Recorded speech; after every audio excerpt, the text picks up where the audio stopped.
Welcome to Allegedly Higher, where humor, insight, and passion collide with higher education. Hosted by Dr. Erin and Dr. Candice. Join them as they dive into headlines, interview leaders, and challenge norms. From dismantling systems to championing equity, this podcast is your go-to for transforming the ivory tower. Let's get into it.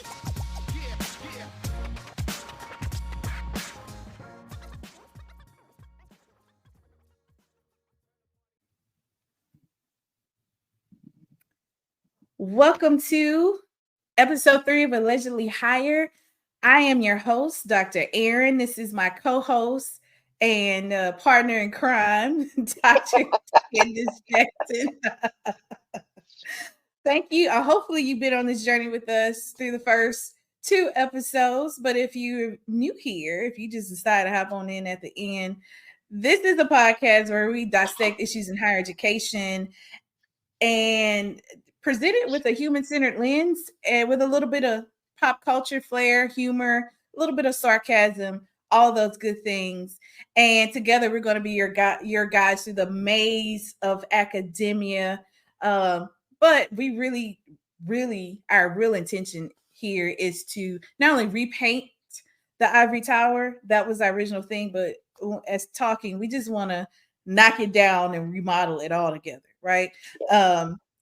So that is through every discussion, every piece of news we bring, every conversation we have. That is our intent. So thank you for joining us, and be sure to like and subscribe and tell your colleagues and others to join us on this journey. So thank you so much.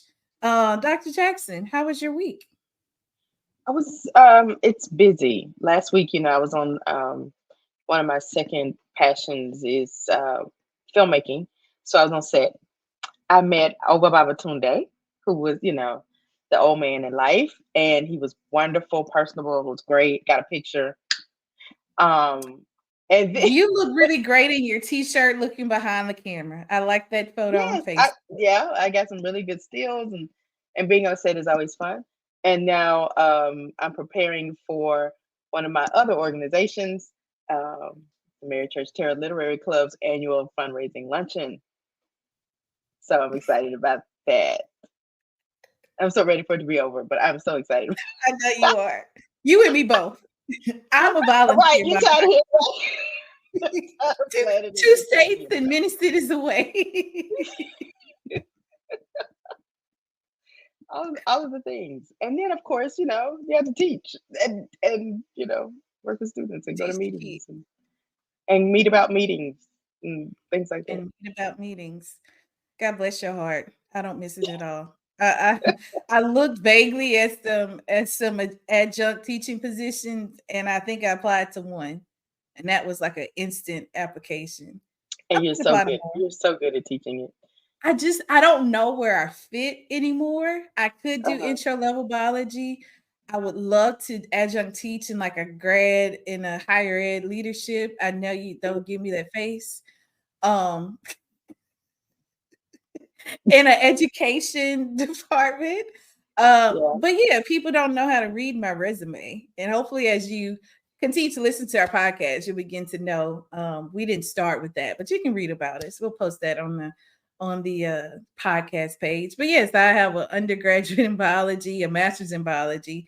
And then I went from science to math education, but my experience is in student success. I'm all over the place. I can work in student affairs, academic affairs. So yeah, I don't know if I always say when we work together that we did more in academic affairs than student affairs because of your background, right? We had so many activities. It's like student affairs is like, hey, y'all don't forget us over here. Get on the train. That is my ultimate goal, is to marry the two so that there's not so much division and silos. Like we had a great time combining the two. We had a lot of creative academic mergers, making sure we had things in the res halls, knew about residential assistants, knew about all of our services, or not just knew, like we actually collaborated on events and projects together. So But yeah, I asked you about your week. I don't even remember You don't mine. remember yours? I thought yesterday was Thursday, so there we have it.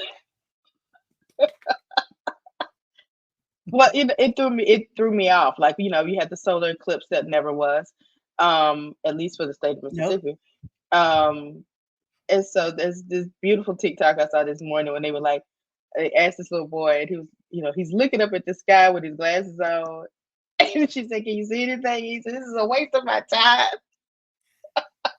This is a waste of my time." It was just the sheer like, and so he's a metaphor for life. Like it was just a waste of. And I it's missed the all the last hype, one. right? We were in Kentucky the last one I remember. I don't remember if I was at home. I don't know if it was a half day. I can't remember if it was a Saturday. I just remember being so tired. I like peeked out the window, couldn't see it, and like I went to go lay back down. Like I didn't even try to. Girl, I didn't my even try to whole find it. my whole 2 years and 4 days felt like a solar eclipse.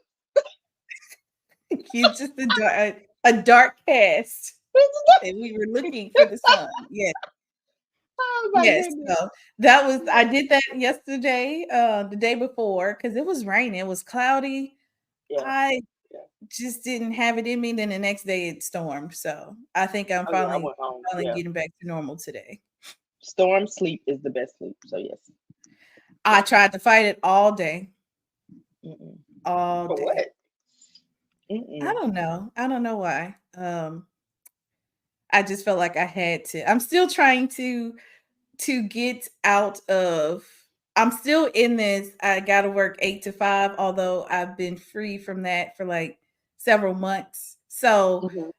I have to be okay, but I end up working from like 10 to 12 p.m. I was very productive and I went straight to sleep. But again, it kind of goes into this idea of that 8 to 5 mentality. But I want people at their most productive. I never, Yeah. And if those are your productive hours and you needed a 3 hour break to then, get yourself together, do something, step back, and then come back and be more productive, you get more from somebody in 4 hours than you can from 8. Yeah. I Yeah. mean, if they give you a hard 4, sometimes it's better than a soft 8. It just really is. So And yeah, once you you did think about well. the You got 2 hours worth of Yeah, work once you done and you think took a about nap. that timing, yeah, by the time breakfast, you sit at the coffee, you get your coffee, you chit chat, you sit in some meetings, answer a few emails, you might and you eat and you try not to go to sleep after lunch. You really Right. only work 4 hours. Like I Yeah. don't expect anybody who works for me to work any more than that because the brain doesn't even handle that kind of work. You think you do, but it don't. That's a different Right. conversation. Yeah. So let's move on to our We Outside Mm. segment where we talk about pop culture that it has nothing to do with academia. It has But everything it's to do all with very academia. academic. It's all very academic. Yeah. Yeah. So last time we didn't get a chance to talk about no Diddy or yes Diddy. Dumb Diddy. Okay. Dumb Diddy. Diddy do it? So Yeah. yeah, so we had to table this because we didn't have enough time. I Hmm. thought more was gonna come out, but if you haven't been reading our all of our 90s, 2000s, all of our MTV days are just being dismantled. We knew how bad it was. We just wanted to stay oblivious. But yes, Puff P. Diddy had his home raided by FBI, but Homeland Security, wasn't he at FBI? Hmm. Um, I don't even think we were told, but at this point, it's just rumored to be about human trafficking and behind alleged, sexual assault allegations. It goes beyond that to human trafficking. My take is I think that it's people think is this Lil Rod, this producer he used on his last album, the Love album. He didn't pay him, so he was seeking retribution. He got like 3 lawsuits. Hmm. Um, And didn't he also claim his sexual lawyer harassment? represented somebody. Oh, Hmm. his lawyer represented the girl, Nicki Minaj's husband, a sexual assault accuser. Yeah, he got like big name people. The Yeah. lawyer represents big name cases. Um, but I really do think this is still Cassie.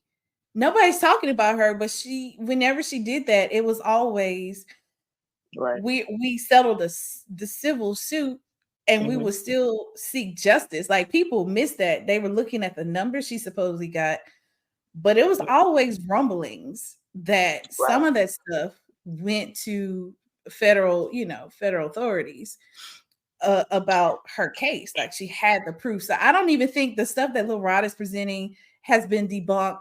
The stuff about Hmm. sex workers, all of Diddy's girlfriends, notable girlfriends, been sex workers.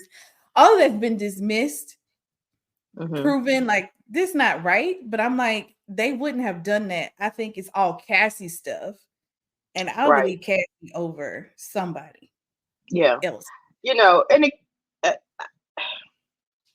the rumblings, the rumors have already been there. And, I just go back to January of 2024, which felt like an entire year, and the Cat Williams episode Club Shay Shay. Like all liars and lies will be revealed in 2024. And listen, we're not even through the first quarter yet. Like I'm tired. it's been so 2024 is taking us.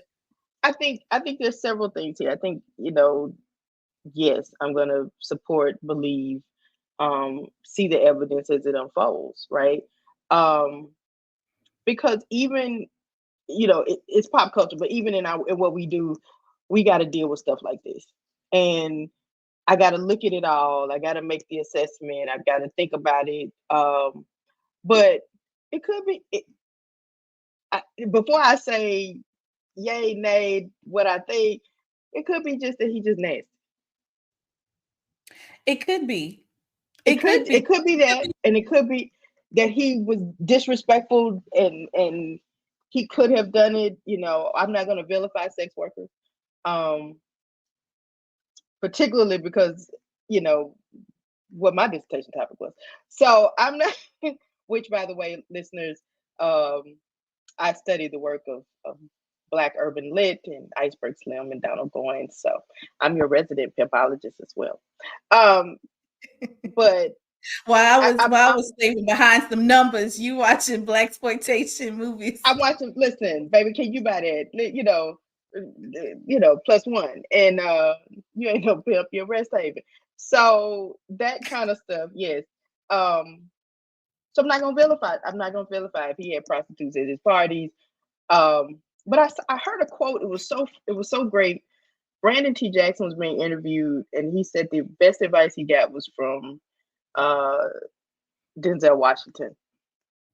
And he said, always leave the party 30 minutes before the devil gets there. Listen, if that's not the best like life advice, whatever party you in, whether it's work or a real, actual, literal party, always leave 30 minutes before the devil gets there. Yeah. And And don't be that's the offended whole. when you're not invited to the after party. Some of the stuff you don't want to be invited to because And people you don't say, have. "Oh, I Yeah, party." Some people say, I went to a Diddy party." That's very different than say I partied with Diddy. It's exactly. very different. And I do have an issue though with thinking about how they treated this as opposed to other celebrities who have found themselves in the same thing. And there's always this sort of complete and utter annihilation even before we've had trial, right? Whether they did it or not, rightly or wrongly. But there's always a difference in how law enforcement and the media treat Black entertainers that get caught up like this as opposed to somebody else. Yeah. So that's always an issue when I'm thinking about this as well. Um, so it's gonna be interesting to see what else comes up and who's gonna save themselves now. In what 1 week we had Diddy, we had Nickelodeon. Um, I Yeah. saw it. I still I haven't saw looked the at that series. documentary. You I looked at the documentary, tell me but about it. I had no clue Well, I knew Dan, the one that was they were talking about had done all the harassment and stuff, Dan Schneider, as an actor on Head of the Class, which was around in my era, right?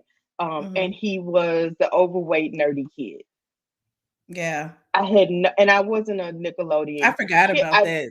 Yeah, Totally forgot about that yeah. show. Robin Givens got her start. Back when Yeah. she right before she married Mike Tyson, she was dating Brad Pitt. I think he had like a small cameo on Yeah. the show. I loved Howard Hessman, rest in peace, from WKRP in Cincinnati. You can tell how old I am, right? Or at least how much television I watch. But it was heartbreaking. It was really heartbreaking just to Mhm. see that children were going through that. And the young man who finally came out and told his story about his being molested by somebody who worked on the show, and to see his father just break down because he knew something was wrong and they manipulated the situation. It's absolutely heartbreaking, but it also tells you that you need to prepare your children, and you need to protect your children, rather. Protect your children. And is fame really worth it at the end of the day? We Yeah. have And I to, don't even think it's fame. Like we can go to Florida about 3 weeks ago about the woman who sexually assaulted an 11-year-old girl. mm, It was a teacher, middle yeah, school. And oh, the little girl can't make any sense of it. right. Go back to I saw an article 2 weeks ago about the 10, I think it was 10 young ladies who sued the school because they knew their Title 9, their sexual assault reports were dismissed, and Mm, they won their case. So I feel it's a scary world out there, right, but you have to protect them from any and everybody. It's not even gender specific anymore. It's anybody right. who you gotta teach them how to have discernment, especially when they go off to college. And it's not Hmm. it could be the peer, it could be, you know, guys who've never been away from home and it's like this is what I'm supposed to do. Alcohol is involved. Right. But we have to do, even in higher education, we have to do a better job at preparing our students to know what's consensual, what are boundaries, how do you handle it, because they see so many things, but Right. then when they actually commit these things, these atrocities, they don't know the consequences of it. So we can't just brush Yeah. it off. It's like, oop, I checked the box. Title 9, all of that stuff is covered. Oh, we just checked it. No, it needs to be, Hmm. and it cannot be in freshman orientation either. It needs to be before, because most of these Right. violations occur that welcome week when they ain't got no class, and it's their first steps out of the house. So it needs to Right. be well before that. But you're talking about it even on the college campus and reinforce, right? But when you're at an event and there's small children and they say, "Oh, give sister Erin a hug," and the child says no. My mother taught me, she would tell people, say, "Oh no, you give Dr. Erin a hug." You never Mhm. make a child feel as though they have to hug or be touched by anybody, inappropriately or Yeah. appropriately, because they learn that people in authority have more power than they do over their own bodies. So we Mhm. have to stop that in our gathering places and our social constructs like churches and schools. We Yeah. have to respect them at 3 and 4. As long as they are able to say no, you go ahead. Hey, that's their body and their right to say no if they don't want to give me a hug or allow All they owe me you is to. a greeting, That's a it. pleasant That they just greeting, a owe fist me bump. respect, but not that. They don't owe me their personage. They don't owe me that. And my mother was the same. I mean, man, listen.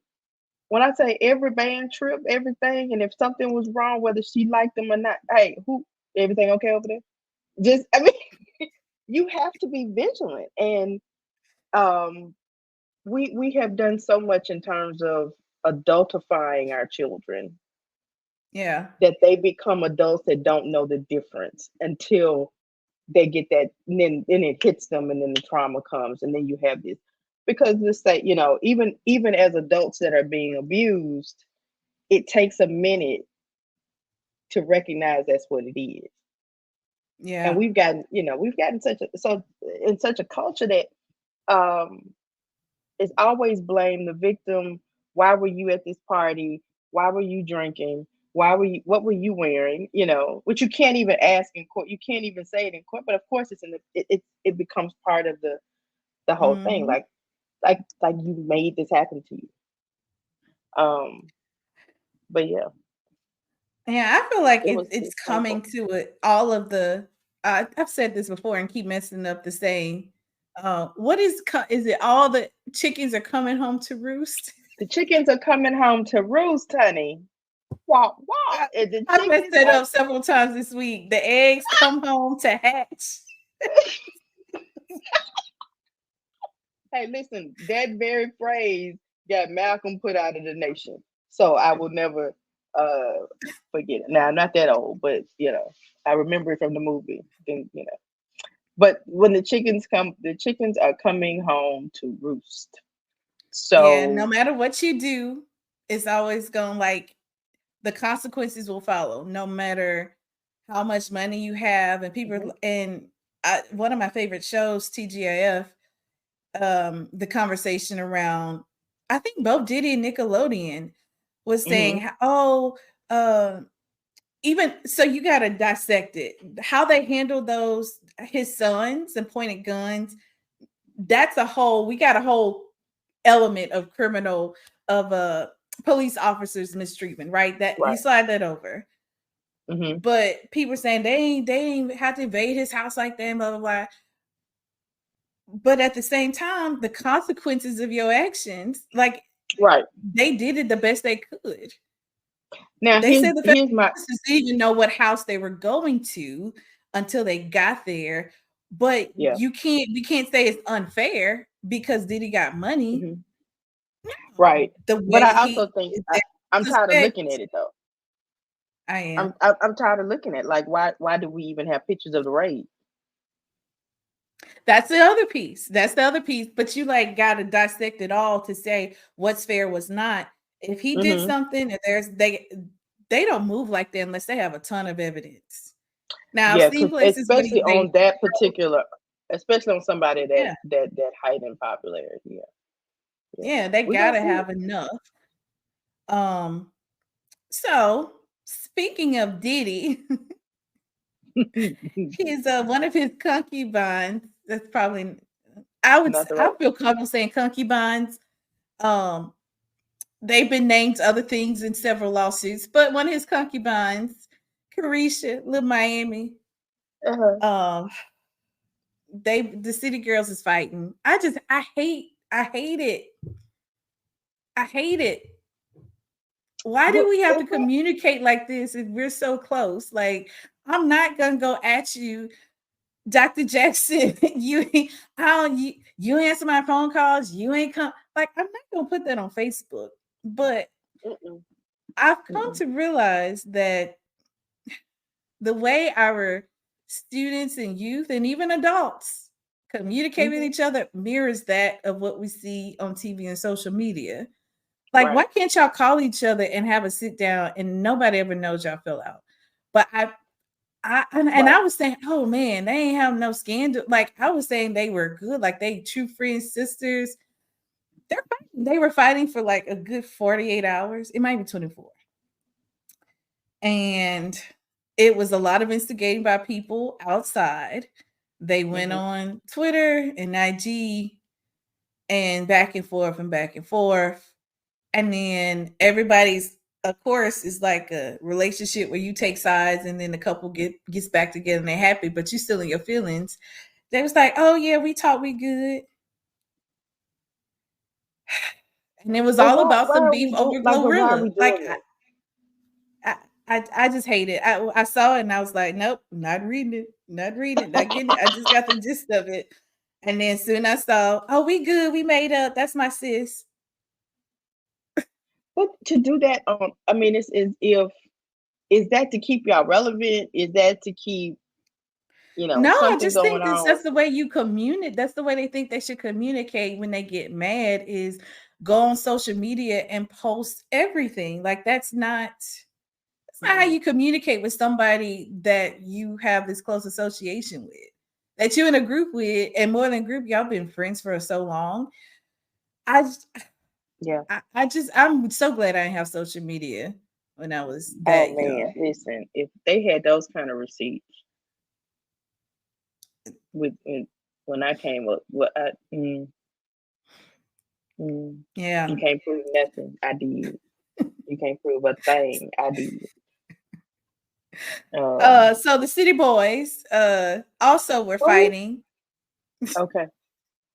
J. Cole, Future, Kendrick Lamar, and Drake. Okay.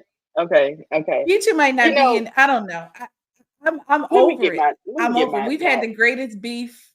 Let me get real close here. Really? There's his own vinyl. Yeah. What are they beefing about? Someone stole somebody's metaphor. What are we beefing about? It all stemmed from one line. Let me take it back, and I probably get some of this wrong, and I'm getting it wrong probably intentionally because I didn't spend too much time and energy that much dissecting it. So on somebody's album, I think it was a Future album, Kendrick, there's a line about something, we the big three. Mm-hmm. The big three had to be Future, Drake, Kendrick, or maybe it was those four. Just say four is in the picture. Somebody was featured on an album. It was a line that says, "We the big three." You mean something. I think J. Cole came out to say, kind of F that big three, it's just big me. And then the internet has said, oh, which leads J. Cole. So it must be Kendrick and Jay. That beef still there. I've heard and J. Cole wrote a whole diss album after, and then they have the same fans.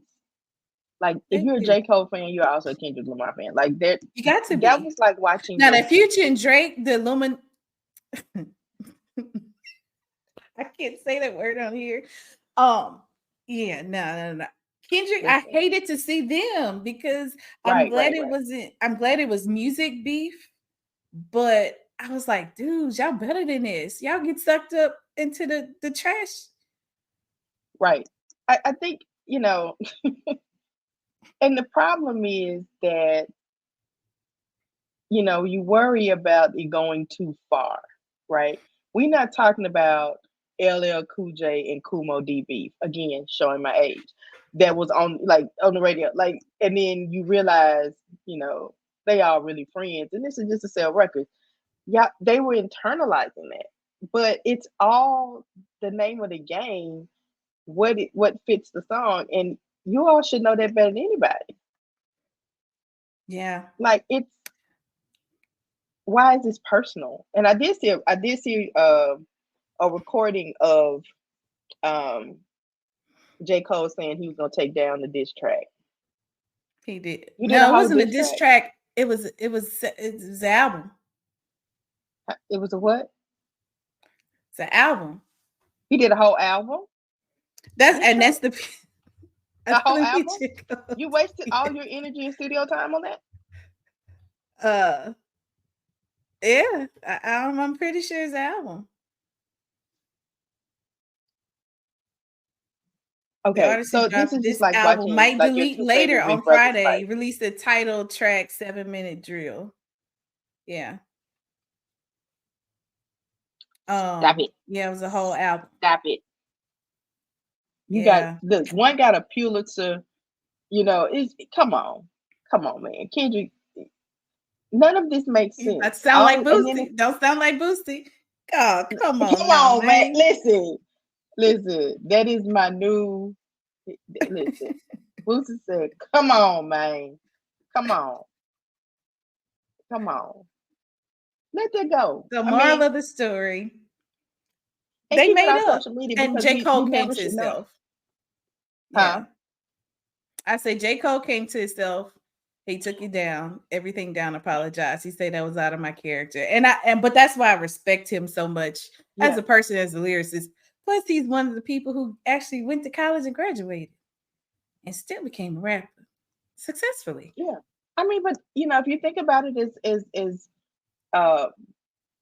rappers, lyricists, trying understanding that, but being man enough to say it's out of my character, I'm gonna take this down. But the fact remains that y'all got so mad that you went and spent hours in the studio over that. Yeah. Well, J. Cole, I mean, it might not take him Come on. hours. He might You it might might have took him. Yeah. okay. Might not take The no hours. Okay. freestyle. Yeah. Yeah. Some more of the story. We gotta communicate better, y'all. Yeah. We have to learn And how to off social communicate. The media. kids are watching. And I feel like this is, and I love the Housewives. I love the first couple of seasons of Love and Hip Hop, but I think once all of that took the culture by storm, people began to communicate in that way. Right. And I It think was it, all it, just, it unmasked the mystique of it all, right? yeah. Because if you're on IG, then regular people can comment and it fuels it even more. And there's never going to be another era of tell-alls because y'all done told it all. No. There's nothing for you to profit from when you get in your 60s and 70s and can't work anymore because you done told it all. But this is why I love Tank's podcast, the R&B Money podcast, Oh, I love because it. he Oh, I brings love back it. I love it. and that for that reason, because you can sit for hours and listen to people. We only had Word Up magazine. Right on. I mean, yeah, right on. We only had that, and that was probably like 3 months. You know how long it took them to find the picture, print it, put it in the store. You beg your mama to get it. The TV is about 5 or 6 months old at the time you got the magazines. Girl, you couldn't tell us nothing about Right On magazine, baby. I still got a And couple. it's I think I posted. still got a picture with Tupac and Kadada on the back of a limo. That was hot tea back then. Oh my goodness. I love to hear when they go through songs and you hear about how they made it, or little stories we've only, like, not even big rumors, like whispers, or we know people beef, and we still finding out that that Luther Vandross and who was it? Anita Baker. Oh, They toured together and they couldn't leave off the same side. I love finding that out. well, We see need now, to know babe. Listen, if you were in the tea, now that I knew because he told Anita, you can't wear sequins. So when because his girls wore sequins, baby, so she couldn't wear sequins on the show. So when it all came back around, when it was her turn, and you put Babyface off your tour. I was so hurt. I really I wanted was to go see like, the both of you them. just is this your get back? Like, is this what are you doing? Like, You've been here. You've done this before. Sarah TT, Sarah Auntie. You gotta behave. Gotta behave, Sarah TT. Yeah. So baby, but that wasn't you just glad he was doing that out of respect. And I Let him even do his hate own tour. that beef hit social media like that. Like, come Yeah. on now, man. Come on, man. Come on. I mean, so yeah. We want to have that, and I love that podcast, by the way, because Marsha Ambrosius gave one of the best interviews I've seen in a long time. Oh my God. She was That was so hilarious. It was chef's kiss. It really was. Wow. Stevie, do you really know that there's a ribbon in the sky? Do you? Really? Do you? But do you? You see us And in the park? they were so caught off guard.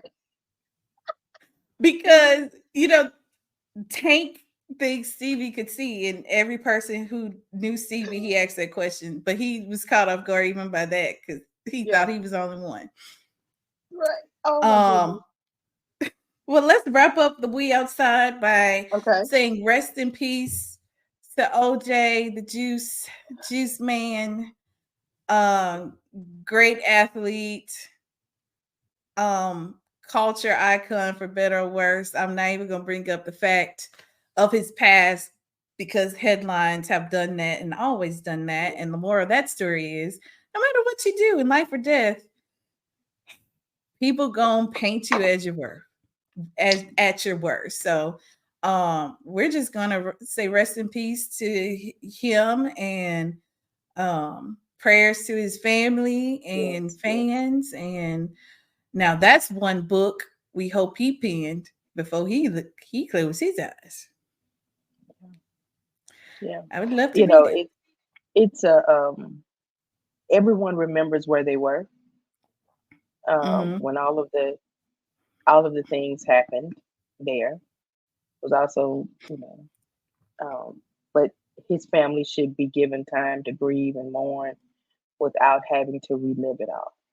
So I They won't. hopefully They won't. they'll get that time. Hopefully they've already, he passed away from cancer. So hopefully they've already written his, the story that gets in the New York Post, and they can paint the picture.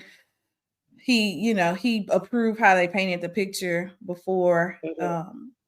he passed away. I hope, but yeah, still sad. Yeah. I feel like he was on social media a few weeks ago saying something that he should not have had. Like, Probably, uh, probably. go inside. Just go inside. Um, so yeah, rest in peace to OJ. So let's flip. Let's do a couple news stories. Okay. Um, you have the first topic of transitions. Well, I Who's was, in? Who's out? doing Who's my looking? usual scroll. I think did we mention last time that Tennessee State has a new board? Um, We did talk about Tennessee State has a new board, and now they have a new president. president, right? They got a new president. Prayers, sorrows to you, sir. Fred Sorrow's condolences and congratulations. All the things for you, sir. So also I've noticed a couple of this is the we're launching a search for the next executive administrative kind of place. Hampton is looking for a new provost. So they've recently um, named have a new president. I think he's been there about a year, maybe two. I think it's a year. Which I know is a difficult place to be in after the previous president had been there like 40 years. So, um, and handpicked, but that's always very difficult. I think Yeah. University of DC is looking for a new provost. Um, so we've got this is the time where people are making these transitions. So let's go back to Tennessee State for a minute. You got a new president and a whole new board. Where's your continuity of information, of care, of what's happening there? you know, like how are they supposed to? So is everything fresh? You have no institutional memory. I'm getting my Well, they're charger all because alum. They're what the all what now? alum. So they're all alum. Yeah, but all alums didn't go to No, it's I not mean you quite. you you have alum colored glasses. It's a rose colored glass. You have an Listen, alum colored glass. I refuse to take mine alum off for my institution. alum colored glasses are kind of the worst. Hold on, I'm charging up because we've talked a long time. So, um, this is allegedly higher. So, this is what we do. We getting this podcast done by any means necessary. It ain't perfect, but we here. You're right, baby. We here. So I'm turning back around. All right, there we go. So my question is, what do you do with that? How do you get people? And this is one reason that staff and faculty who are there don't want to listen to executive administration Yeah. because of the transient nature of it all, right? So let's see who else. That's the biggest thing right now. Yeah. And they've had those 11 audits that have found nothing improper, right? So you have all of the searches coming up. I was looking, even now, even executive, mid-level executive, assistant vice presidents, and associate vice presidents at HBCUs. This is the time, associate provost for academic affairs. If people are looking for jobs, this is the time to do it. But also know there's the interims in place. These are probably sham searches, ladies and gentlemen. Listen, if don't put your eggs, do not quit your job where you are. Make it work. Unless you know the president and the provost or a board member. Unless your application is your already application is probably going in the trash. It probably even make it from the computer to paper to the trash. It just never just is in purgatory. Look, smiling. What? We're gonna get healed from sham searches one day with that. today. It's my dream to own my own search firm. You know that's one of my business model dreams. But it's a search firm. It's a search firm that's not a search firm. It is one of these days I'm going to open up a sham search firm. I already know the tagline. When you already know who you want, call us. Because we're going to get you qualified candidates that'll make it look like you really did a search. And those candidates are going to come stated for their time to come interview. It ain't going to be a waste. Right. Just like seat fillers. Seat fillers get paid. Seat fillers. That's what that's it. Pool fillers. Candidate pool fillers.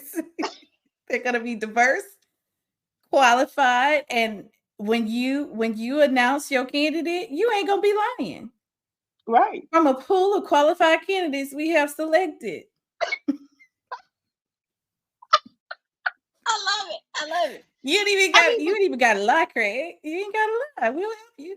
I mean, but it happens this way. So all of the transitions that are coming ahead, watch out for springtime where students are getting very, very antsy and restless and they want to make their final stamps on the world. So watch out for those change.org petitions, and Facebook and all of the things and the T's and but again, even with all of the new transitions that are being announced daily from search firms and all of that, and I don't want to go into my rant, but yeah, be mindful. There's always a good interim in place. Yeah, we'll put that down as a segment of lessons we've learned in the process. But even giving to the new upcoming people who really want to be in leadership, really want to make the impact, you really at some point got to play the game to get into the seat. And it's unfortunate you just can't, oh yeah, there's a job. Let me get my CV together and everything. And I'm qualified. I will get an interview. No. So we'll talk about that. We'll talk about experience, then we'll bring on people who are at search firms to talk about that side of it. Oh yeah. Because it's really about networking. Some really good people at search firms, and sometimes the institutions and the boards do what they want, even with the search firm in place.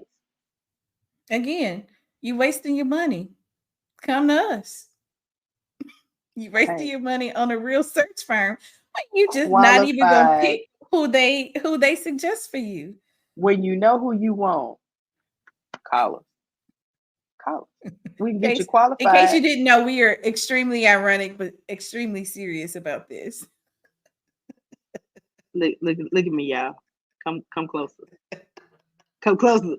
Come close. Come close. Call us. We got you. We got you. You already know who you want. Stop doing it. Stop paying search firms $50,000, $75,000, making your faculty and staff angry because you can't even feed them dinner. But you got money for that. Trust me. We can do it for a whole lot less. We get you. Okay. Yeah. Yeah. This segment was brought to you by Sham Search. The sham search firm. You already know who you want. Oh, Yeah. Lord. Well, let's move on to policy and this disastrous FAFSA. Oh my God. Financial aid delay. I can't even imagine being in enrollment management right now, or financial aid, or even a parent or a student. This is a mess. So yes. If you're Well, listening, you probably I already have a know. student going through it. I have a student, my grandson is graduating from high school, God willing, and creek don't rise. He's graduating from high school. And so you're waiting on the FAFSA. And here's the thing. I have been, as the higher education, professional, saying, it opens October 1, you need to do it, blah, blah, blah. And then we get pushed back. It makes my whole industry look shady. Because I was going to add an as, but I don't think I should.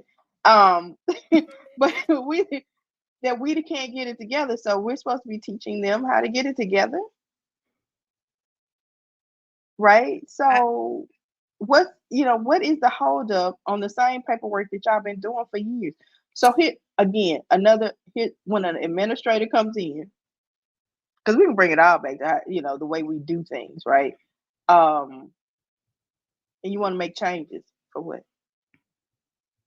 Are they substantive? Well, I do agree it needs to make change, because there was so much redundancy of me telling you I ain't got no money. My mom ain't got no money. No, they not hiding assets. I don't even know what assets are because I don't have no money. My mama dead. I don't know what my dad is. I don't have no money. Right. Yes, I get food stamps. yes, I pay for my I don't pay for lunch at my school. I don't have no money. Mm-hmm. It needed to change, right? Because Right. I filled it out for several types of students and I got aggravated. My cousin, her grandma's taking care of her. Her grandma passed away. Like, it was just so many things that I'm like, my God, how many times you got to be reminded that you don't have no money? Your mama ain't here. Your daddy won't sign. Like, it's crazy. So this article from the National College Attainment Network, who is a great organization and really does a great job at lobbying, definitely for double pay, but also financial aid streamline. It really, in a perfect world, if you are on any of the social the social benefits, social net benefits, I'm trying to say it, I don't want to call it welfare, but if you're on any other resource, SNAP, Medicaid, free, like, you shouldn't have to refill out the same stuff. It should be Right. one big pot, but that's a perfect world. I'm not president nor secretary of Department of Education, but if I was, that would be it. They tried to streamline. It needed to be. I thought I was going to report on one thing. I'll read a little bit from this article.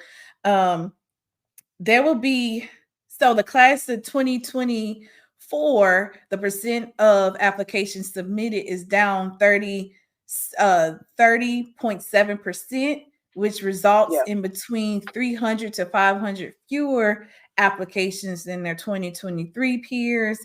An article today that says it's been so many glitches that they have to reprocess them, and the schools won't get the reports until May 1.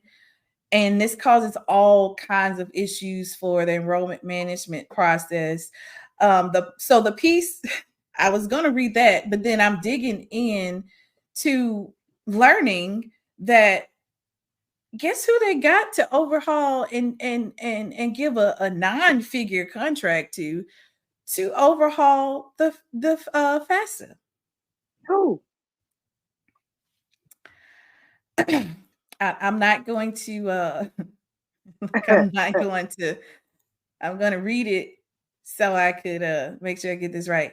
General Dynamics. They are trading at $287 on the New York Stock Exchange, combining leading edge electronic hardware. Let me go back to who they are. General Dynamics is a global aerospace and defense company. I'm reading straight from the website. From Gulfstream business jets to combat vehicles, nuclear powered submarines, and communication systems, people around the world depend on our products and services for their safety and security.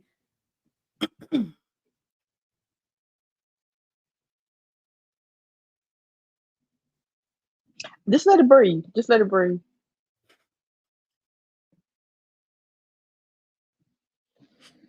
I finally saw this morning as I was trying to get the latest up to date information. I was like, listen, you know how I am about this. This is a military like the article said military contract. And I was like, y'all lying. They do more than this. Nope, 9 figures. You know, and they have business models. I do it. So aerospace, marine, comeback, and technologies. I click technologies because they may be doing, some other systems. Our technologies are full spectrum services, technologies to expanding market that increasingly seeks solutions, leading electronic hardware and specialized software. So a wide range of military, intelligence, and federal civilian customers. I guess we are the civilian customers. Mission support services, mobile communications, computers, command, control, cyber, C5 mission systems, intelligence, surveillance, and reconnaissance solutions. Now, benefit of the doubt. I'm gonna play devil's advocate. Benefit of the doubt. They paid you somewhere along this design process. mm-hmm. You had to incorporate, maybe you incorporated stakeholders, every stakeholder, to make sure the system was built. I don't know how federal government contracting works, but this don't make no sense. Mm-hmm. It doesn't make any sense. And this is what happens and why people don't believe in higher ed anymore. Because when we make decisions like that, on top of the fact that we don't have wholesale student loan forgiveness that people were talking about, or that even that process has been so convoluted.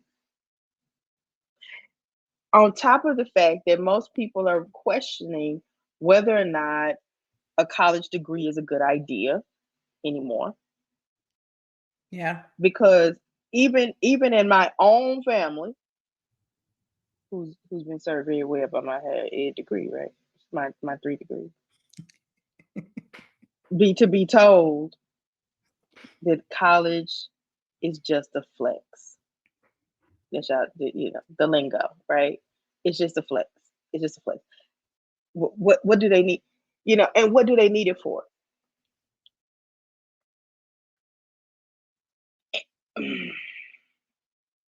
And then you have this. So that kid that was on the fence anyway and was only going for big mama and dad, the military racking up 9 figures. I don't even know how to look on. I'm getting better at money things and wrapping my head around things is over 6 and 7 figures. 9 figures. 9 figures. 9. And I know there's better people at higher ed. So like I could probably rattle off a couple of higher ed softwares that they could have contract people who already know what a student facing software or a parent, like a user facing interface and combining data. Any higher ed tech company, I would even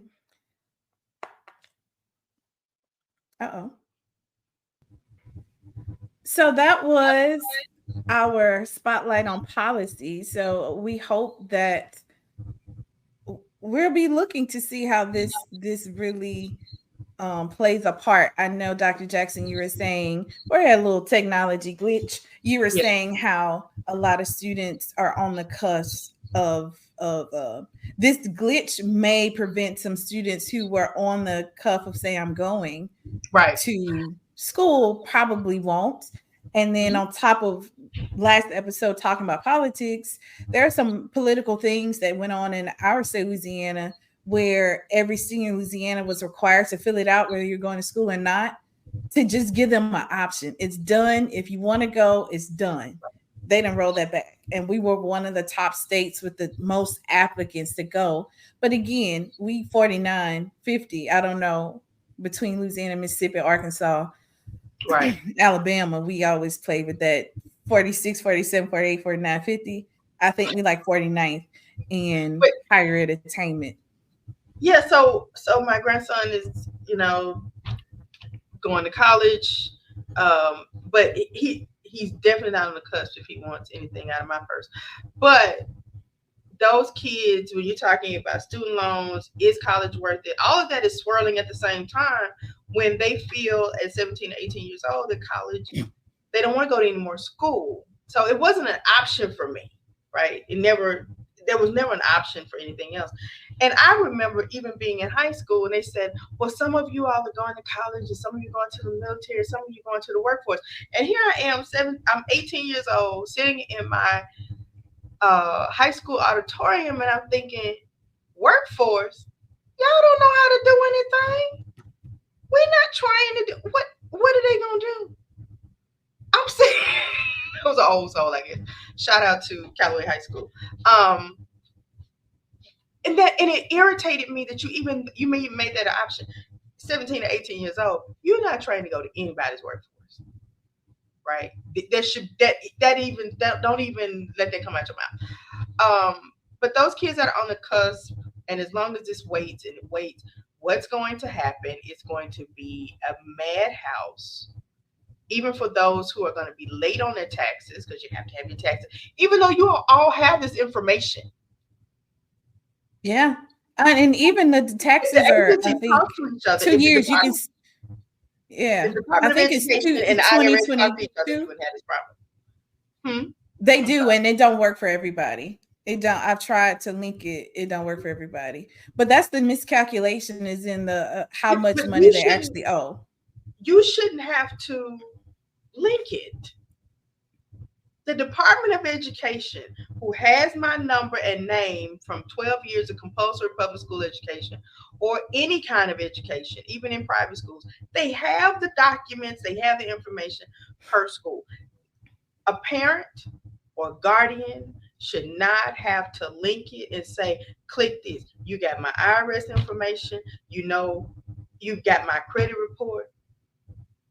You got everything. Just send me a letter and tell me how much I get. You don't even have to have a form. You could just take every high school senior. All they have to do is say, do you want the Department of Education to assess your financial aid? Fine. Between the IRS, your mom and dad's credit report, because again, it's all in your record. Just do that. We make things so difficult in talking about changing policy and application. You know who owns student loans. Why am I applying for that? Yeah. You have my number. But it's also, I think the application, and I'm doing this because I have worked with several students who are in family households that doesn't look like a traditional mom and dad, right? Mm-hmm. You got stepfather raised me, I'm on somebody's taxes, this and that. And so the frustration, especially of the students who probably do need to go, their family situations don't mirror a perfect household where they're so clean and cut, they can't figure it out.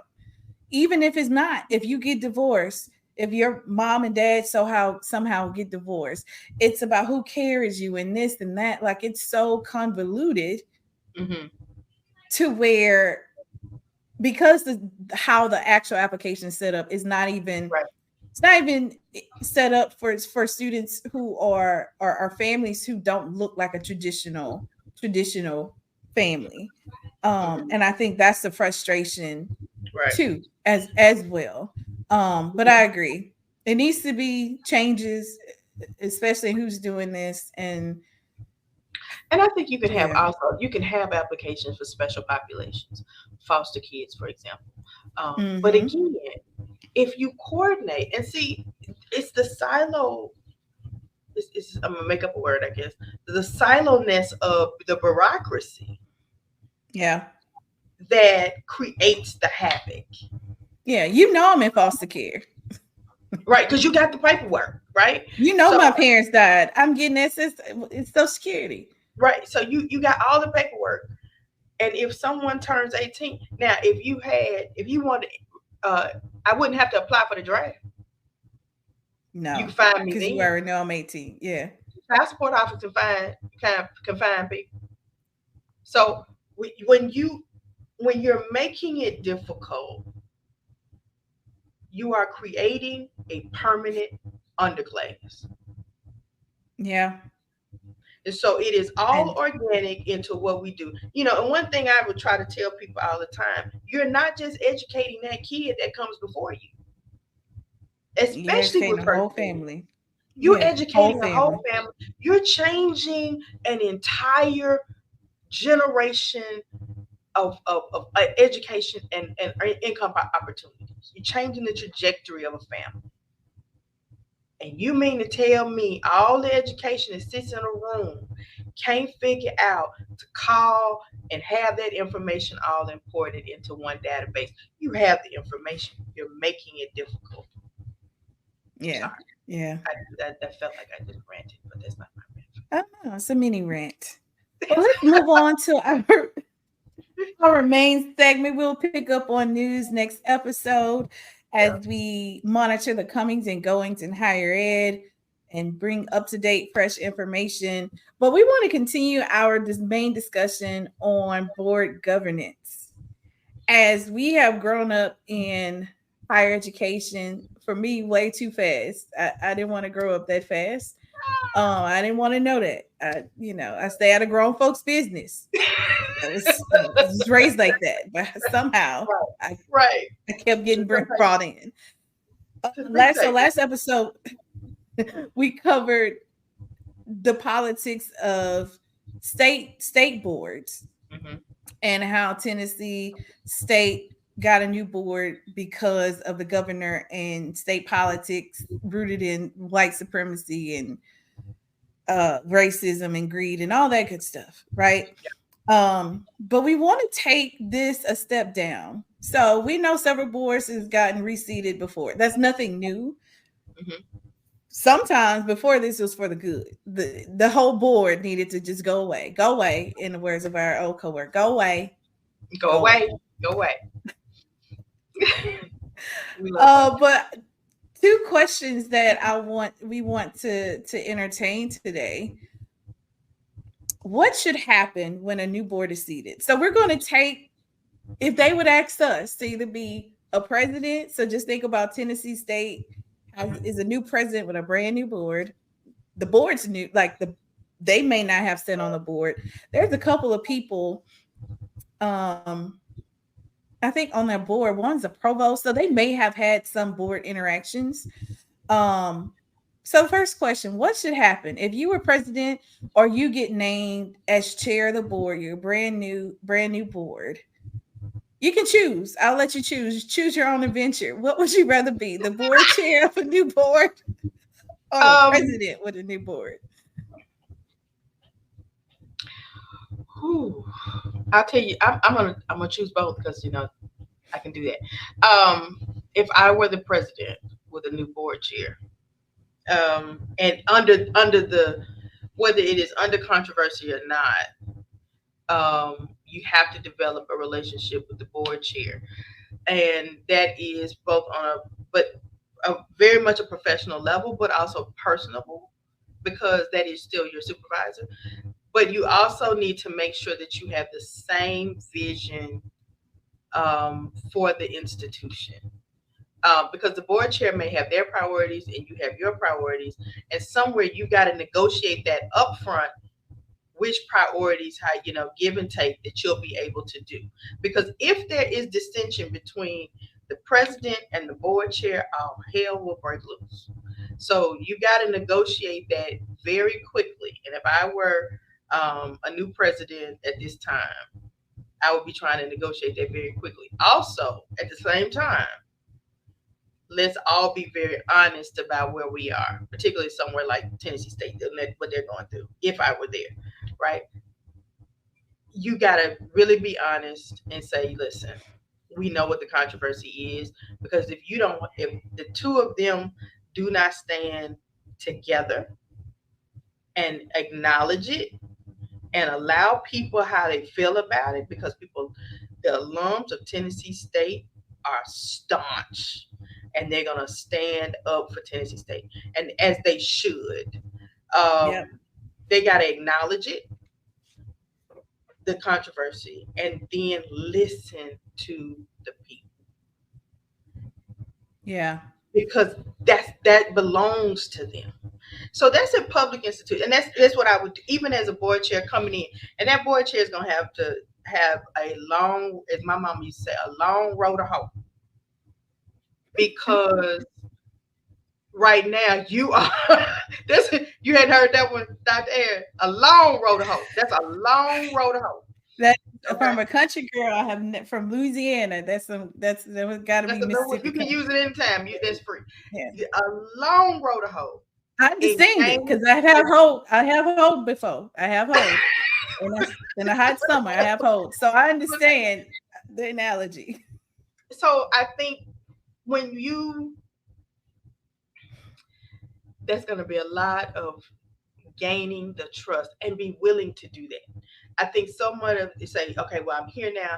This is the way it's going to be. This is a new day, and blah, blah, blah. But you have not gained the trust of the people. And so until they respect and trust that you really care about this institution, alma mater or not, since all of them are set.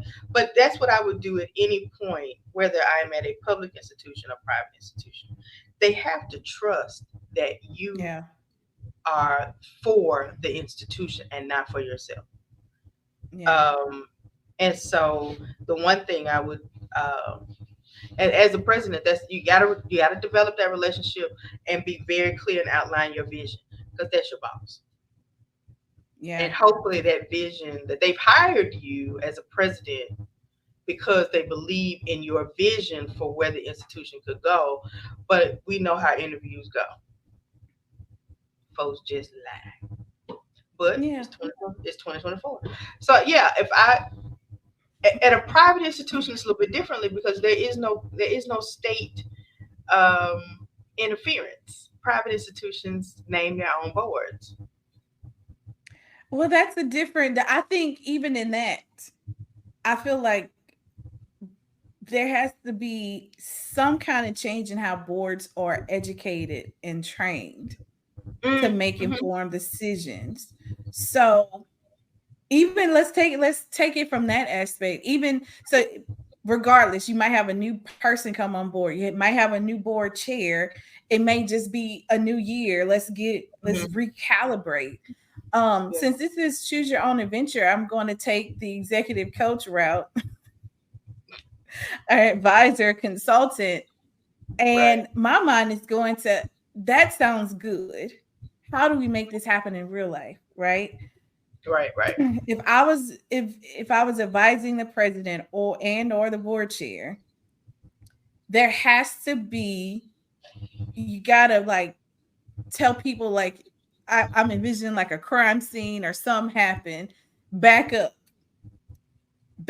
behind the yellow tape. Back up, give us some room, let us breathe. Back up. We're not saying nothing to nobody. Give us some time. Give us 30 days. And between the president and the board chair needs to have some real frank conversations, quality, not like we rushing in and out of lunch. And I might say a couple yang over lunch. It has to be some quality one-on-one time, maybe facilitated conversation between the president and the board chair. Get everything out in the open.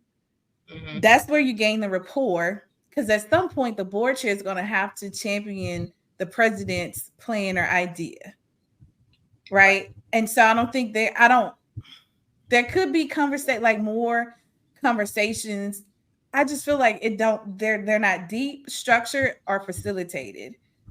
But there has to be a regular, it has to be just the president and a board chair retreat before they go back to the board, and so they need to set the agenda about what do we need the board to know, what are our what are some things that we need to look out for. They need to be developing a SWOT analysis between the two, for everybody. Like what are going to be our threats, internal, external? What are going to be what are our strengths? What are our opportunities? Like they need to work on a SWOT between them and a plan.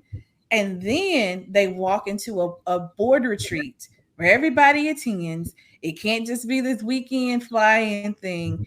It needs to be quality time where people are paying attention. They're not just, oh, I'm late from this meeting and where we are, because that's what happens. Right. Boards usually get the busiest people. They breeze through the documents. They talk about it. They don't read. They don't bring in. Yeah, there's no education. There's no level setting, recalibration, benchmarking. This is where we are. This is where we are. This is where we are. Yeah. That's my first line when I gotta get rid of somebody. But this is where we are. So when a new board is seated, either or, is there a new change in leadership? There needs to be very structured, intentional meeting and facilitated discussions. So the vision, like you said, the vision can be cast in detail. Everybody knows the strengths, the opportunities, the weaknesses coming in. But I don't think there's that much intentionality. Yes, they do board retreats, but it's so frivolous though. It's so like you feed them and you show them, and there's not a deep dive. It's if it looks good and it sounds good, then there's not a deep dive because nobody read the document. Just a second. I'm recording. You okay. Then I paused. Yeah. Okay.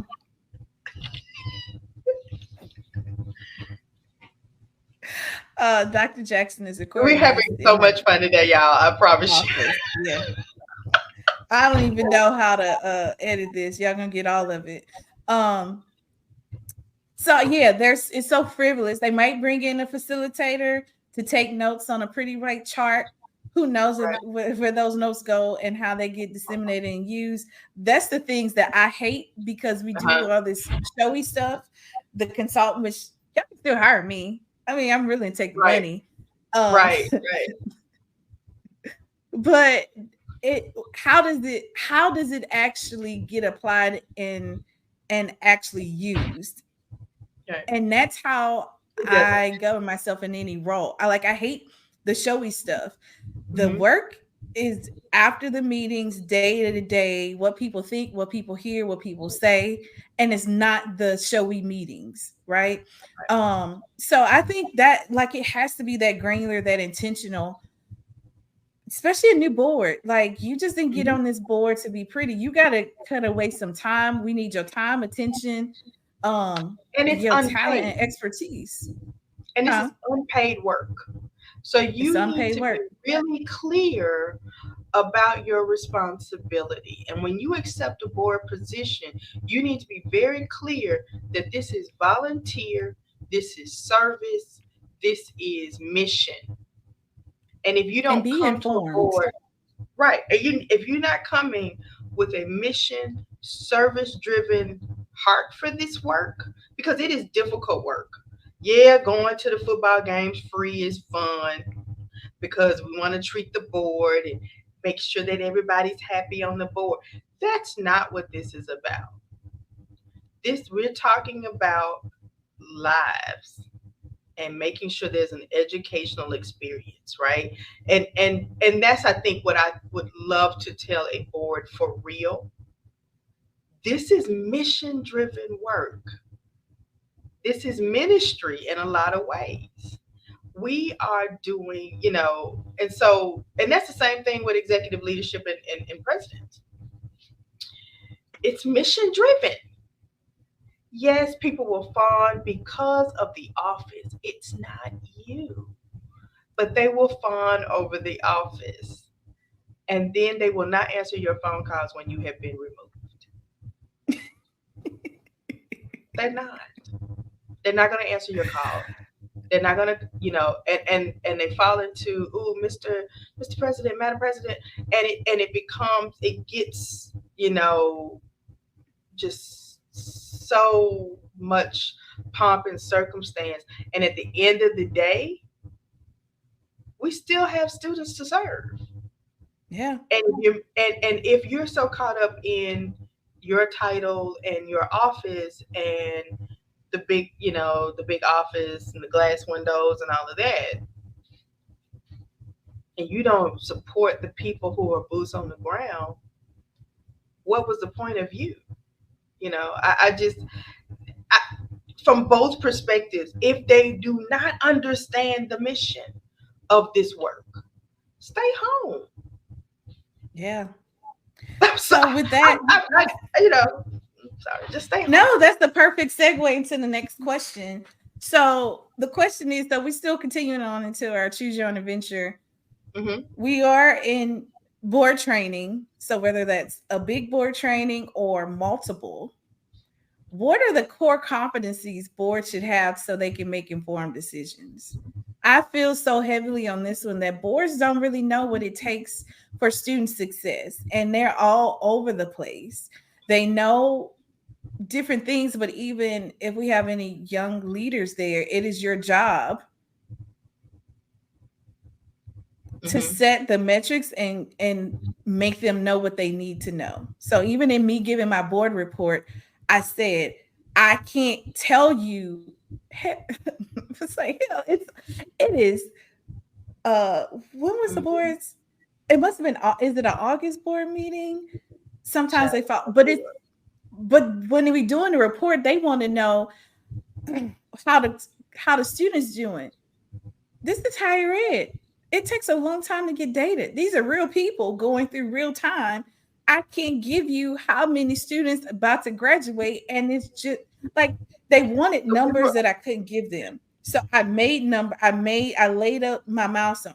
This is how we get to retention and graduation rate. This is where we're going to start by reducing DFW rates. If we can reduce DFW rates, we can reduce the number of people on staff appeal and academic probation so I don't have to leave. Right. If we can reduce the number of if we can increase the GPA, this time we have a great chance. If we can increase this and that.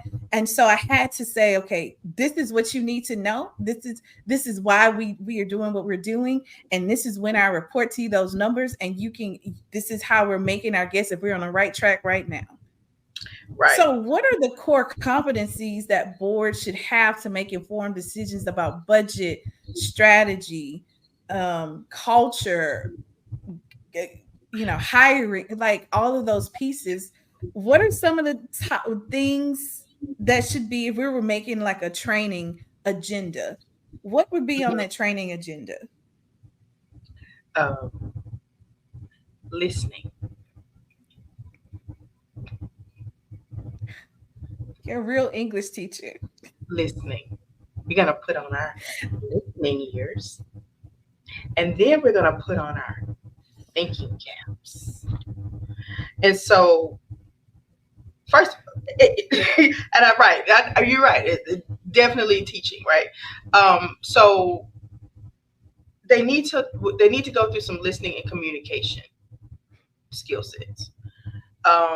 They also need to figure out why they are there. I think that I'm going competencies as well, but there's some soft skills and some hard skills that they need to know. So on the soft skills, I need to know, why are you here, Ike? And why are you here? Are you mission driven? Are you listening? Do you understand how to read a chart? I need you to understand how to process the data. and trust the professionals who are here every day doing the work. Those are the kinds of that trust, the listening, communication. Also, they need to have some time management and understanding skills. We can't do it you can't hire somebody on September 1 and by October you expect them to have gotten a full assessment of everything and everybody on the campus. It's not going to happen. It's not going to happen. And we've been there, right? Yeah. You can't hire a president who says, yes, enrollment management is everybody's top of line, right? Everybody is for enrollment management. We're all fighting for the same people, all same age group demographic, all fighting. But you can't hire them for July 1 and by October expect them to have increased enrollment for that fall, by 200%.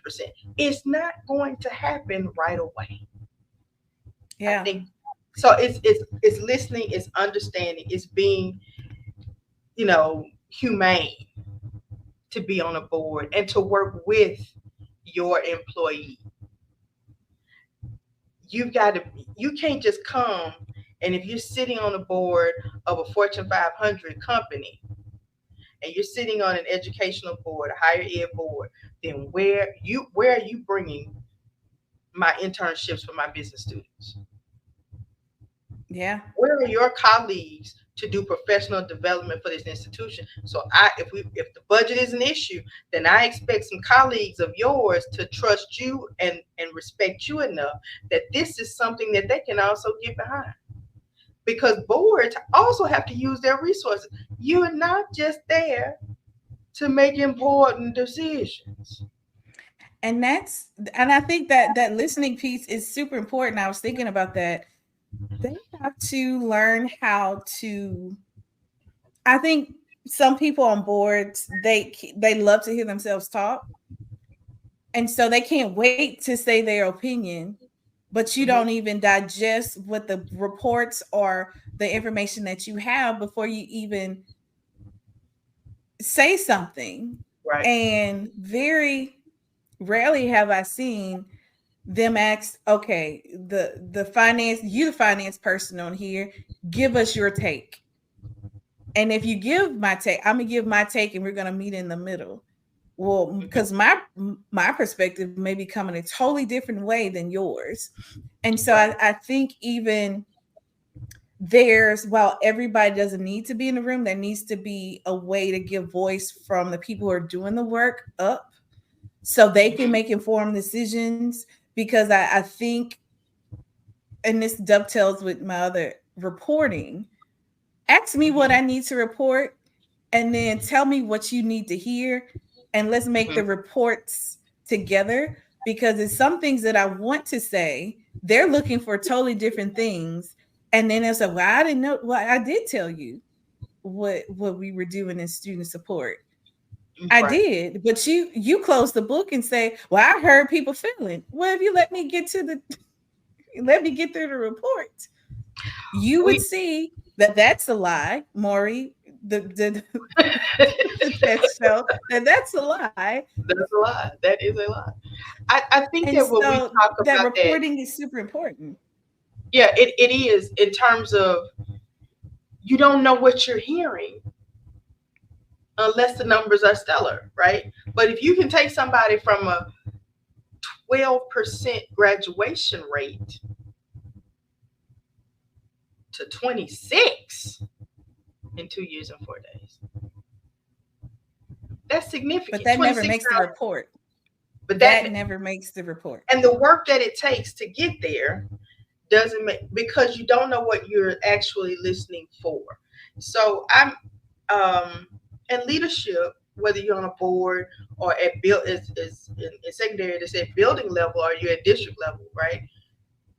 everybody's got to respect the expertise of the person that's sitting next to them. If not, then we use your line, and this is where we are, and then we release them to their destiny. But at the end of the day, I have to trust that you know the numbers. Or you say to me, Dr. Jackson, we want to have a lock-in with the students, and we want to show them, this is a real thing, right?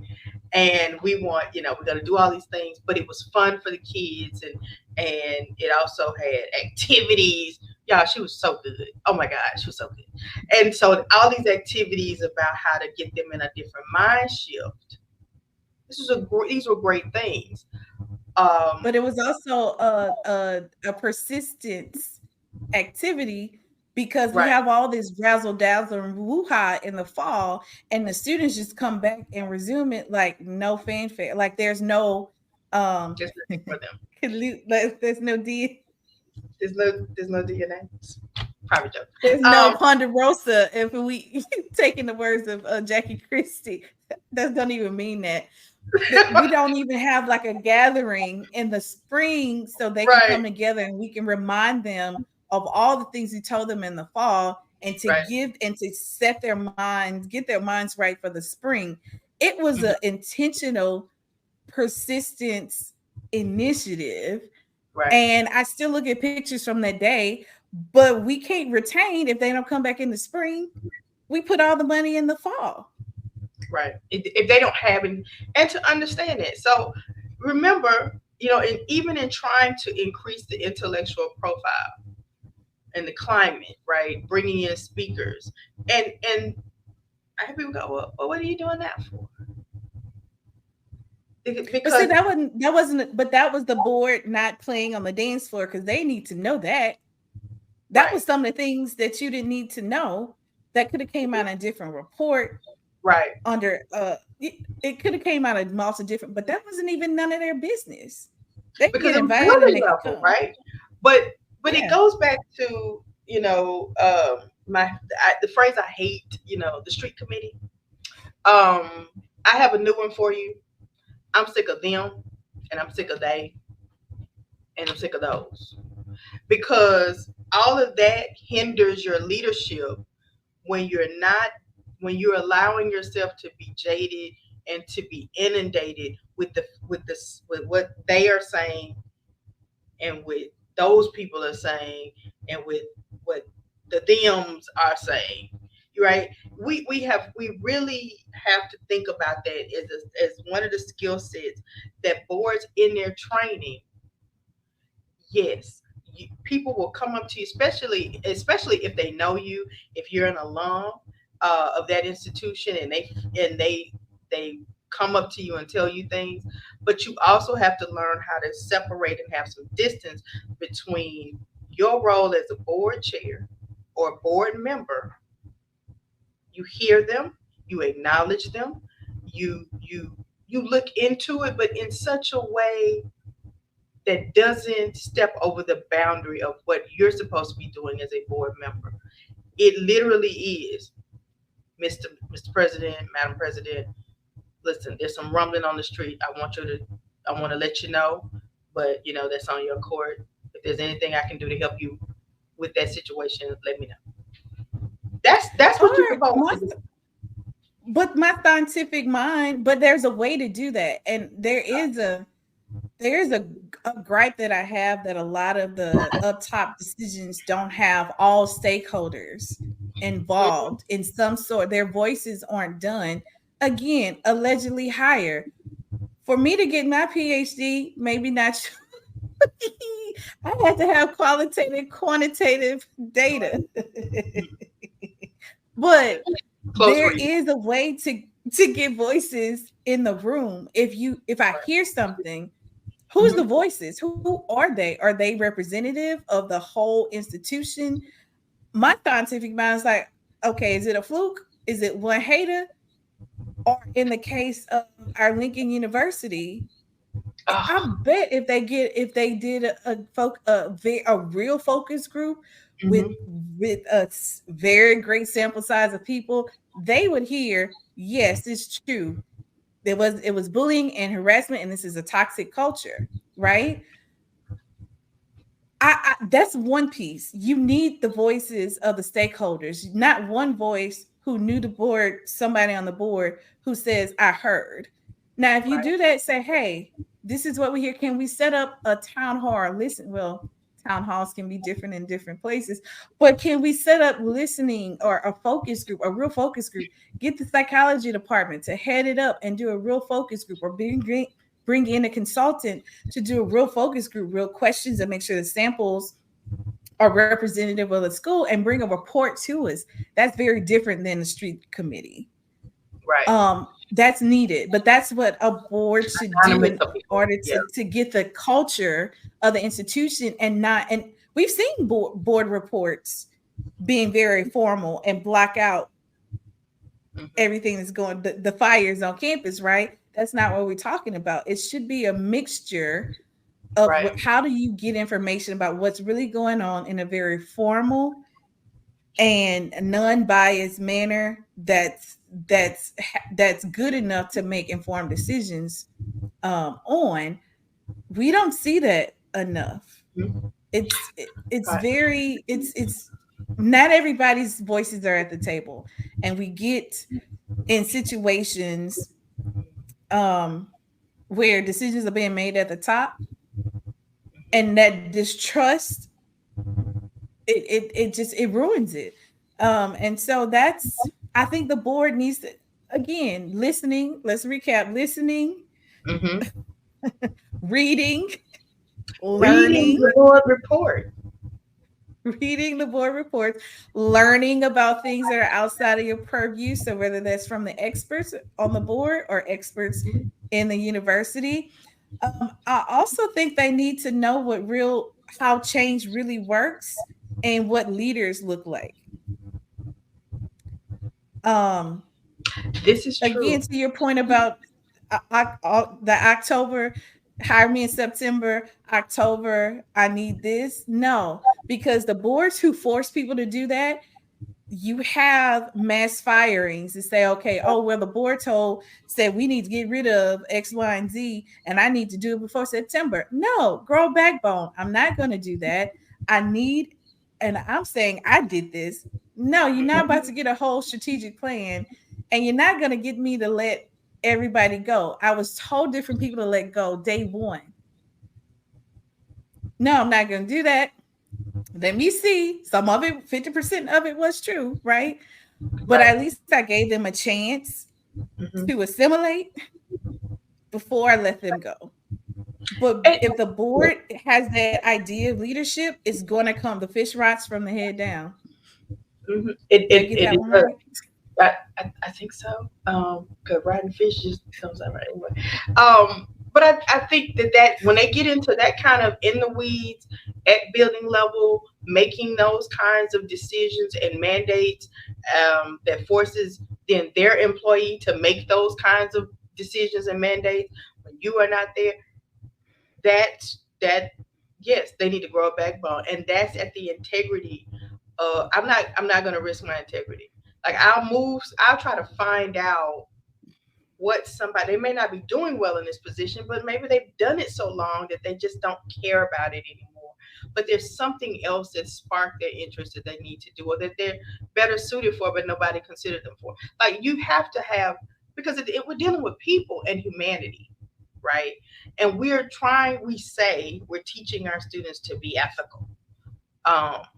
And global learners, and then we do things that are so unethical, and students are watching, your children are watching. So you have to be very clear that even when you have to release somebody from their destiny to their destiny, right? Release them. That was my phrase, and this is where we are. I have done my due diligence that I can sleep at night as a human being. And a lot of people use because they don't see you. Power. They don't see the board. They see you. They see me. They've got to deal with me. And I want to, even when you say this is not working out, that they know I've done everything that I can possibly do. And so from those positions of power, like the board, or even presidents, they're not the ones who have to look that person in the face and sit down with HR. They're not, that takes a toll. You know, I'll take it because they're not the ones that have to do the firing. They sit on high and they do all of that, right? And that takes something away from your executive leadership team, your mid-executive leadership team when they have to do that. And to save themselves, it's painful. Again, the boundaries have to be set in a way to do that. If someone has been a problem traditionally, then you still have to see, because I still need to know that this is not personal. Yeah. I don't have to like you personally to work with you professionally, and I'm not going to hurt you personally because I don't like you. And we have plenty of opportunity to do that. Yeah. I also think they need to know about the toxicity in higher ed and the workload, because they'll have one set of priorities, but they have no idea the other work, the other real work that you got to do every day, and how things work with real people and real students in real time. Yes, I'm trying my best to do whatever the mandate is from the board, from the president to from the cabinet, but also this is life and it's unpredictable, and we're dealing with students. So it could be a student crisis that can knock you off kilter. It could be a storm and a closing and this fire and that fire, and I can't do this brand new initiative because y'all want me to and do my job and have these, which I hate so much, KPIs done. I'm just gonna lie to save my job, really, instead of telling you, hey, can we, like, this is unrealistic for us to do. So you're putting, it can be done, but give us some time to get there. Give us a stretch goal, give us a real goal, give us a realistic goal. They need to know that's how things work. But also leaders have to be able to, and this is my issue, and I hate talking more than once. I'm going to say it, and I'm going to say it. You tell me something, I remember it, right? And so I do expect other people to do that they know the people, they not me. But they also, leaders have to know how to communicate that with their people, and everybody needs to communicate that to their superiors clearly and give them some information to be able to stand confident and say, you know what, student affairs can't adhere to this timeline. This is what we can do. This is how we're going to get there. We're going to try, but at this point, my shop is overworked, underpaid, understaffed. Until we're able to address that, this is what you get. And here's what you get. That when you have to make those kinds of, say, hey, listen, in a perfect world, we thought we were going to get all this done, but we had this happen, natural disaster, this happened, you know, new president. All of those things happen, right? Don't make a professional, I wouldn't even say a delay, because those are delays. Everybody wants to get those things done. They just may not be able to get on the timeline, right? A professional delay is not a personal failure. Yeah. And so a lot of times, executive leadership and board leadership makes it seem like there's something wrong with the person as opposed to really assessing the situation. You can't tell me, oh, we want all, as a provost, right? We want all of the programs that can be accredited externally beyond our regional accreditation. We want all of that. We want all of that. Okay. That count.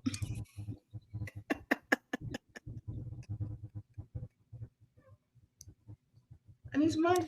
Or we need this report right now. You needed it. We need the numbers of how many slices of turkey did how many slices of turkey did the kids eat by like we can't operate like that. Yeah. Boards and need even to know. when you mentioned the DFW the DFW report, for those students who got D's in class, F's, or who withdrew, just in case you did. That's not to be used as a punitive action. I cannot impress upon boards and executive leadership enough. Do not use that as a punitive way for you to hold it. That means, okay, well, if everybody is flunking English, It's a systemic issue. And they've been failing for years. And we know that most of our students come from underfunded, under-resourced secondary education. When they came here, we needed the bodies, we needed the Pell Grants, we needed the numbers. Well, I got 2 tutors in the writing center. And they on Title III. And been on Title III since Title III was Title III. Okay. Or if you're in a non Title III school, they've been on this borrowed money for years. Because so you do them a disservice. You do the institution and the students a disservice, but you want, well, they're not doing anything with those children. And they came here. Well, you fired all of academic support. Because you didn't think they need tutoring? And no math tutors, no reading tutors, the fact that we still have reading, we need students to take reading classes. But we allow them in, we bring them in. It is incumbent upon us as higher ed professionals. Have y'all heard this before? And to make sure that they are better when they leave and with a degree than when they came in with a diploma. And that's a board thing. That's a board determining what caliber student we are going to allow in, if you can, because there's some state that have taken over who you can and can't allow into your institution. But at the same time, if you're saying that, you gotta, as a board, you have to be clear on what support, where we aiming the finances and the budget and the human resources to. That's the board's job.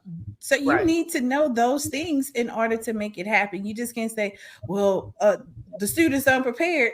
That's your job to tell us to cut off to what students you want to be in. That should be governed in the policy. I do want to leave some time for your rant, which is so. I've been ranting a lot all morning, so I've been ranting. I know. I'm gonna give you a 5-minute rant. So okay, before we wrap it up. Okay. Let's do so what's the moral of the story with board governance and their competency? Listen. I know a face. Listen. Communicate. Know your boundaries. Know your job. Trust. Read. You knew that was the next one, right? And read to understand, not to pick on the people who are there doing the work. Work with them. And question to learn, not question to. No gotchas. Yeah. No gotchas. Yeah. So that is our board governance conversation. We'll continue this on. We do feel passionate about it. I don't think it's talked about enough. If the board needs the training needs to change. They need a little bit more emotional intelligence. They need to know about what's the real leader and what it takes and how to hire, how to identify it, how to make sure it's there before you name a president. Because it's going to dictate everything else in your institution. employee retention, turnover, culture, student retention. It all starts with the board and then the president. And then speaking of presidents, why must presidents unseat the whole cabinet? And let us hear this in our rant this week. It really did. It really did cause some steam to pop up out of her ears earlier this week. So everyone take us knows. away. So everyone knows, or maybe you don't, that there is this unspoken thing that a new president is going to get an entirely new cabinet. They may keep one or two depending, but they'll get a new provost, they'll get a new CFO, they'll get a why? You have good people in these positions. You get a new somebody, you got new, and then everybody has to relearn or learn and new visions. And it's unconscionable to do that, because then they literally are collateral damage because the president is either new or has fallen out with the board, right? But these are the people who are actually doing the work. So when a new president comes on, it should not be just automatic, oh, I want my own provost to watch my back. The provost's job is to run the academic enterprise and serve as in the absence of the president. Because the president is supposed to be out there chasing the check anyway, right? We have to stop normalizing that when a new president comes in, everybody's losing their jobs, because you lose historical knowledge, you lose continuity of care and educational services for students because somebody new wants to come in, put their personal stamp on it, and it changes everything, even things that are working because it wasn't their idea. We've got to stop normalizing that. One of the new transitional pieces, I saw they had a new president. Now all of a sudden they have to get a new provost. You have a good provost, because I know him personally. Now, unless he wants to leave on his own, but I know him personally, right, at one of these institutions, and I know he's a good provost. He's a good leader. And I've known this man 40 years, right? And is that just because, and then of course you get that 1 year to look for something else. And then you get into this whole idea of like recycling, but you got good people in positions. Now, if somebody's, not doing their jobs, of course. But to go in with the idea that you want someone entirely new, for what? Yeah. And that's why your faculty and your staff hardly ever buy in, because they know you're only going to be there a little while. Now, everybody has a shelf life, right? But it's automatic. So why would I buy into a transient at my institution? Because I live here and I work here. My mortgage is here, right? And so then they always get a new provost. So they can't say, well, yeah, I'm going to trust this one. I'm going to trust that one. Because as soon as they get going and something seems to be working well, then there's a breakdown, and either they leave, the new president comes in, and then it's all they got to start all over again. We have to stop normalizing that, to assess what's going on and assess those executive leadership, particularly at the provost, the CFO level, and your student affairs, because they build those relationships and they build trust with a lot more, and they have a lot more direct reports to the president and the board chair. And the work is done under those three offices. So when you start switching them out because you're new and you want somebody and it becomes this sort of hiring at the family reunion, we're always going to be behind and have those kinds of ideas, have those problems at our institutions. That's where the problems start. When you start making all those changes without merit. It's one thing if they're married, there's a merit to them. But it takes time to even see. And I think that's part of my, and we'll talk about presidential profiles, like characteristics and quality they should have.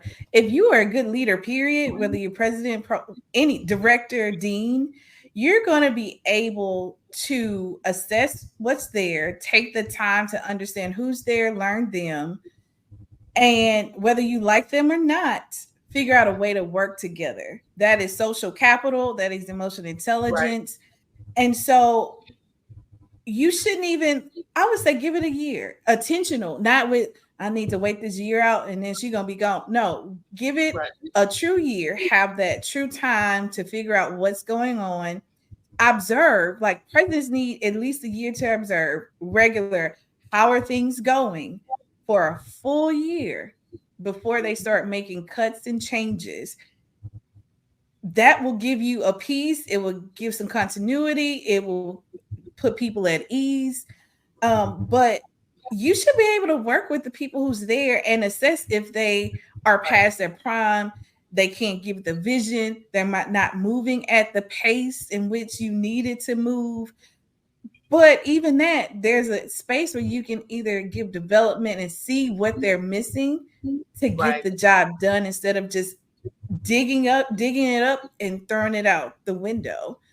I mean, that's part of the presidential leadership profile, is to be able to work with who's there, mold them, shape them, support them, in order to have that consistency in your institution without going in like a bull in a china cabinet and throwing everything out. Because if you come with those preconceived notions about who the people are, it's demoralizing. It's demoralizing for a cabinet. And you have some presidents now, by the time I've been in institutions where I was an institution that by the time I was confirmed in October, there were 3 confirmations of 3 separate CFOs because they keep churning them out. Other institutions, where you bring in this person and that whole board turned on the president. Friends, colleagues, personal picks. And so it throws the entire balance off, and you can't go forward because you are returning favors, or you're bringing in friends, or you're disrupting the progress. I'm not saying don't hire good people for these positions if you see a need, but let it not be an automatic given that a new president is going to want a new provost, a new CFO, a new VP of Student Affairs. That disrupts what could be some good work going on, and you can acknowledge good work even if it's not your idea. So yeah, that's my rant for today. Well, thank you all for joining. Thank you for being with us. If we decide to get this podcast edited, it may just go out as is, organic, raw. That's who we are. We're showing a lot of restraint. Trust me. Can't get worse. But thank you so much for joining us. Tune in on the next episode. You can follow us on IG. Be the first one of our followers to our brand spanking new page, and also like and subscribe on YouTube. We'll be doing some other stuff in between. We might have some extra content on YouTube that we'll do some special interviews and things. So be sure to subscribe to us on YouTube as well as anywhere you get your podcast.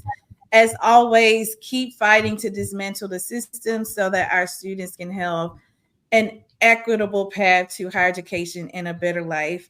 That is the true mission of higher education, and we want to make sure that happens. So keep the faith. Don't burn yourself out. Do the best you can for as long as you can, and we'll always be here to champion the work that you do. Well, till next time. Bye-bye. Bye-bye. Thanks for listening. This episode was sponsored by Holistic Higher Ed Solutions, committed to enhancing student success. From coaching to planning, our practitioners empower institutions. Ready to transform? Visit holisticheredsolutions.com and let's revolutionize higher ed together. Be sure to subscribe, review, and join us next time.